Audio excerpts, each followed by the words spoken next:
আমার মাথায় না দারুণ একটা আইডিয়া আইছে। কি আইডিয়া তারা? আমি সাদে গিয়ে একটা ফেসবুক পেজ খুলো। ফেসবুক পেজের নাম হবে তোমার আমার নাম দিয়া, তারা আপু পাওয়ার বাই সুরজ মিয়া। শুধু ব্লগ বানাবো না, টিকটক রিল সব বানাবো। এসব তুমি কি কইতাছো তারা? মাথা ঠিক আছে? বললা তুমি কোন দেশে বসবাস করো? তুমি তো দেখি কোনো খবরই রাখো না। ফেসবুকে লাইভ করে খাওন দেখায় লক্ষ লক্ষ টাকা ইনকাম করে, হ্যাঁ করে কয় ফুড ব্লগার।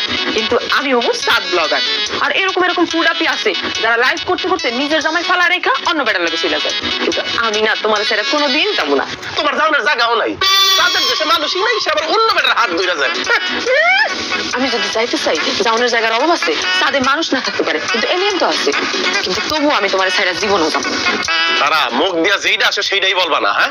আরে সাদে যায় মানুষ নতুন নতুন জিনিস আবিষ্কার করতে, পৃথিবীতে তাক লাগাই দেওয়ার জন্য। সাদে কি মানুষ ফেসবুক টিকটক রিল করতে যায়? হ্যাঁ, আমার এই আইডিয়াটা কি তোমার কাছে নতুন মনে হইলো না? এটা